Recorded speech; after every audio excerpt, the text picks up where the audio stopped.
ನಾವಿವತ್ತು ಡೆತ್ ಸರ್ಟಿಫಿಕೇಟ್ನ ಆನ್ಲೈನಲ್ಲಿ ಯಾವ ಥರ ಅಪ್ಲಿಕೇಶನ್ ಹಾಕೋದು ಅಂತ ಹೇಳಿ ತಿಳ್ಕೊಳ್ಳೋಣ. ಫಸ್ಟ್ ನಾವು ಬ್ರೌಸರ್ ಓಪನ್ ಮಾಡಿ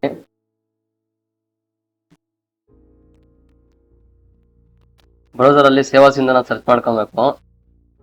ಈ ಲಿಂಕ್ನ ನಾನು ಡಿಸ್ಕ್ರಿಪ್ಷನಲ್ಲಿ ಕೊಟ್ಟಿರ್ತೀನಿ. ನೀವು ಹೊಸ ಅಕೌಂಟ್ ಕ್ರಿಯೇಟ್ ಮಾಡೋದಿದ್ರೆ ಇಲ್ಲಿ ನ್ಯೂ ಯೂಸರ್ ಅಂತಿದೆ, ಅಲ್ಲಿ ಹೋಗಿ ನೀವು ಕ್ಲಿಕ್ ಮಾಡಿದ್ರೆ ನಿಮ್ಗೆ ಇಲ್ಲಿ ಆಧಾರ್ ಕಾರ್ಡ್ ಡೀಟೇಲ್ಸ್ ಎಲ್ಲ ನಿಮ್ಗೆ ಕೇಳುತ್ತೆ. ಆಧಾರ್ ಕಾರ್ಡು ಕ್ಯಾಪ್ಚರ್ ಹಾಕಿ ನೆಕ್ಸ್ಟ್ ಹೊಡೆದ್ರೆ ನಿಮಗೆ OTP ಎಲ್ಲ ಬರುತ್ತೆ. ನೀವು ಅಕೌಂಟ್ ಕ್ರಿಯೇಟ್ ಮಾಡ್ಕೊಬೋದು. ಈಗ ನಾವು ಲಾಗಿನ್ ಮಾಡ್ತಾ ಇದ್ದೀನಿ ಪಾಸ್ವರ್ಡ್ ಬೇಸಿಸ್ ಮೇಲೆ.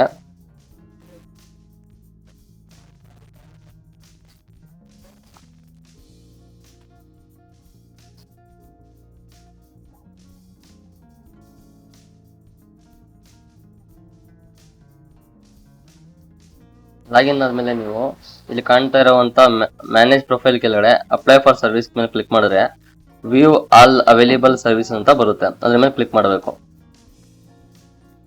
ಅದಾದ್ಮೇಲೆ ನಿಮ್ಗೆ ಇಲ್ಲಿ ಸರ್ಚ್ ಬಾಕ್ಸ್ ಅಲ್ಲಿ ಕಾಣ್ತಾ ಇರೋದ್ರಲ್ಲಿ ನೀವು ಬರ್ತ್ ಸರ್ಟಿಫಿಕೇಟ್ ಡೌನ್ಲೋಡ್ ಮಾಡಬೇಕು ಅನ್ನಂಗಿದ್ರೆ ಬರ್ತ್ ಸರ್ಟಿಫಿಕೇಟ್ ಮೇಲೆ ಕ್ಲಿಕ್ ಸರ್ಚ್ ಮಾಡಿ. ಇಲ್ಲ ನೀವು ಡೆತ್ ಸರ್ಟಿಫಿಕೇಟ್ ಬೇಕು ಅನ್ನಂಗಿದ್ರೆ ಡೆತ್ ಅನ್ನೋ ಸರ್ಟಿಫಿಕೇಟ್ ನ ಸರ್ಚ್ ಮಾಡಿ. ಇಲ್ಲಿ ಕಾಣ್ತಾ ಇರುವಂತ ಅಪ್ಲಿಕೇಶನ್ ಫಾರ್ ಡೆತ್ ಸರ್ಟಿಫಿಕೇಟ್ ಮೇಲೆ ಕ್ಲಿಕ್ ಮಾಡಬೇಕು. ನಾವು ಹೊಸ ಕ್ಯಾಂಡಿಡೇಟ್ ಇದ್ರೆ ರಿಜಿಸ್ಟ್ರೇಷನ್ ಕ್ಲಿಕ್ ಮಾಡ್ಬೇಕು. ನೀವು ನಾನು ಅಪ್ಲಿಕೇಶನ್ ಫಾರ್ ಡೆತ್ ಸರ್ಟಿಫಿಕೇಟ್ ಮೇಲೆ ಕ್ಲಿಕ್ ಮಾಡ್ತಾ ಇದ್ದೀನಿ. ಇದು ಬಂದು ನಿಮ್ಗೆ death certificate only digital sign ಆಗಿರುವಂತ ಡೆತ್ ಸರ್ಟಿಫಿಕೇಟ್ ಮಾತ್ರ ಬರುತ್ತೆ. ಇದು ಕೈ ಬರವಣಿಗೆಯಲ್ಲಿ ವಿ ಹತ್ರ ಎಲ್ಲ ಬರ್ದಿಸಿರ್ತಿರಲ್ಲ ಹಳೇದು, ಅವೆಲ್ಲ ನಿಮ್ಗೆ ಸಿಗೋದಿಲ್ಲ ಇದರಲ್ಲಿ. ಬರೀ ಕಂಪ್ಯೂಟರ್ ವ್ಯಾಲಿಡ್ ಅಷ್ಟೇ ಸಿಗೋದು. ನಿಮ್ಮ ಹತ್ರ ರಿಜಿಸ್ಟ್ರೇಷನ್ ನಂಬರ್ ಇದ್ರೆ ಎಸ್ ಅಂತ ಸರ್ಚ್ ಕ್ಲಿಕ್ ಮಾಡಿ. ಮತ್ತೆ ಏನಾದ್ರು ನಿಮ್ಮ ಹತ್ರ ಏನಿಲ್ಲ ರಿಜಿಸ್ಟ್ರೇಷನ್ ನಂಬರ್ ಇಲ್ಲ ಅನ್ನಂಗಿದ್ರೆ ನೋ ಅಂತ ಕ್ಲಿಕ್ ಮಾಡಿ. ನೀವು ಡೇಟ್ ಆಫ್ ಬರ್ತ್, ಇದು ಡೇಟ್ ಆಫ್ ಡೆತ್ ಮತ್ತೆ ಡೀಟೇಲ್ಸ್ ಎಲ್ಲ ಕ್ಲಿಕ್ ಮಾಡಿ ಸರ್ಚ್ ಮಾಡ್ಬೇಕಾಗುತ್ತೆ. ನನಗೆ ಎಸ್ ಮೇಲೆ ಕ್ಲಿಕ್ ಮಾಡ್ತಾ ಇದ್ದೀನಿ. ಈಗ ರಿಜಿಸ್ಟ್ರೇಷನ್ ನಂಬರ್ನ ಎಂಟರ್ ಮಾಡ್ಬೇಕಿಲ್ಲಿ. ಫುಲ್ ರಿಜಿಸ್ಟ್ರೇಷನ್ ನಂಬರ್ ಎಷ್ಟಿರುತ್ತೋ ಫುಲ್ ಎಂಟರ್ ಮಾಡಿ ನೀವು.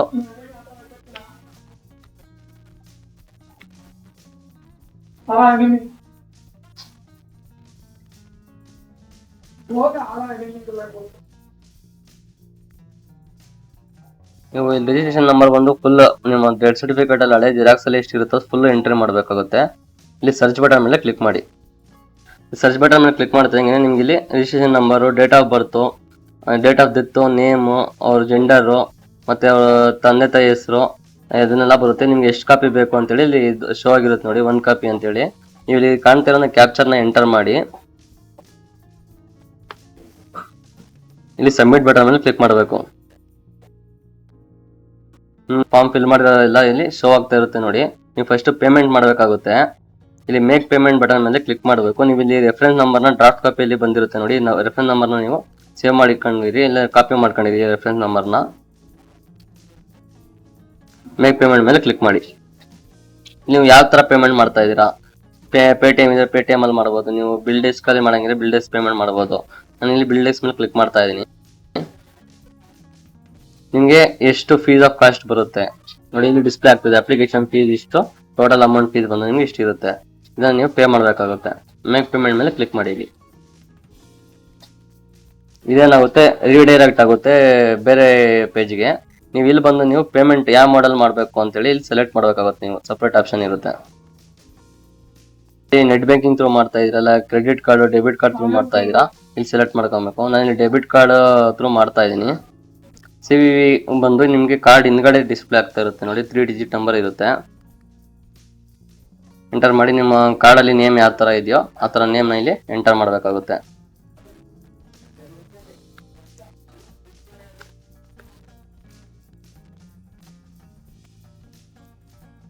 ನೆಕ್ಸ್ಟ್ ನೀವು ಮೇಕ್ ಪೇಮೆಂಟ್ ಮೇಲೆ ಕ್ಲಿಕ್ ಮಾಡಿ. ನಿಮ್ಮೊಂದು ರಿಜಿಸ್ಟರ್ಡ್ ಮೊಬೈಲ್ ನಂಬರ್ ಒಂದು OTP ಬರುತ್ತೆ. OTP ನ ಅಲ್ಲಿ ಎಂಟರ್ ಮಾಡಬೇಕಾಗುತ್ತೆ.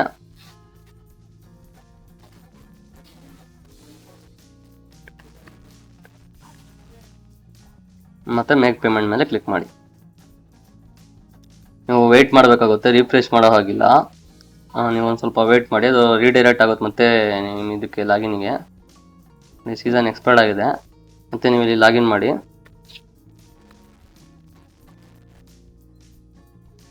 ನೋಡಿ, ನಿಮ್ಮ ಅಪ್ಲಿಕೇಶನ್ ಬಂದು ಇಲ್ಲಿ ಡ್ರಾಫ್ಟ್ ಅಲ್ಲಿ ಸೇವ್ ಆಗಿರುತ್ತೆ. ಇಲ್ಲಿ ಲಾಗಿನ್ ಮಾಡ್ತಂಗೆ ಇಲ್ಲಿ ಬರ್ತಾ ಇದೆ ನೋಡಿ, ಕ್ಲಿಕ್ ಮಾಡಿ. ನೋಡಿ, ನಿಮ್ಗೆ ಈಗ ಅಪ್ಲಿಕೇಶನ್ ನಿಮ್ದು ಸಬ್ಮಿಟ್ ಆಗಿದೆ. ಒಂದು ಸ್ವಲ್ಪ ಸರ್ವರ್ ಇಶ್ಯೂ ಇರೋದ್ರಿಂದ ಇದು ಬರೀ ಲಾಗೌಟ್ ಆಗ್ತಾ ಇದೆ.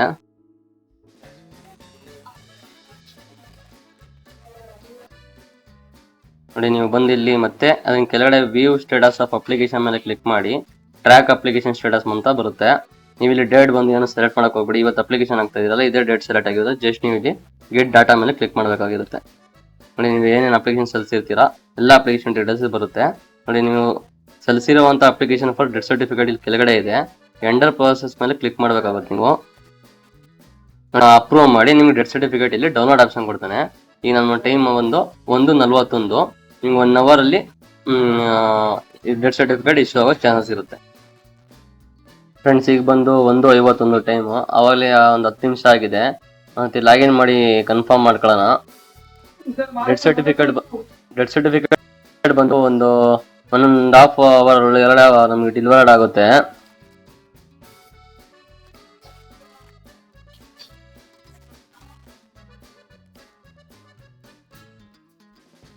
ಫ್ರೆಂಡ್ಸ್, ಲಾಗಿನ್ ಆದ್ಮೇಲೆ ನೀವು ಮತ್ತೆ ಇಲ್ಲಿ ಅಪ್ಲೈ ಫಾರ್ ಸರ್ವಿಸ್ ಇದೆಯಲ್ಲ, ನಿಮ್ ಕೆಳಗಡೆ ವ್ಯೂ ಸ್ಟೇಟಸ್ ಆಫ್ ಅಪ್ಲಿಕೇಶನ್ ಇದೆ. ಅದ್ರ ಮೇಲೆ ಟ್ರ್ಯಾಕ್ ಅಪ್ಲಿಕೇಶನ್ ಸ್ಟೇಟಸ್ ಮೇಲೆ ಕ್ಲಿಕ್ ಮಾಡಬೇಕಾಗುತ್ತೆ.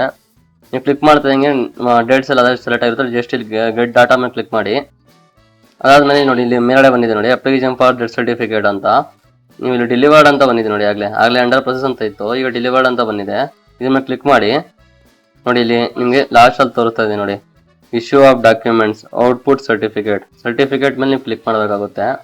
ನೋಡಿ, ನಿಮಗೆ ಡೌನ್ಲೋಡ್ ಆಗಿದೆ ಸರ್ಟಿಫಿಕೇಟ್. ನೋಡಿ, ನಿಮ್ಗೀಗ ಒರಿಜಿನಲ್ ಡೆತ್ ಸರ್ಟಿಫಿಕೇಟ್ ಇಶ್ಯೂ ಆಗಿರುತ್ತದೆ.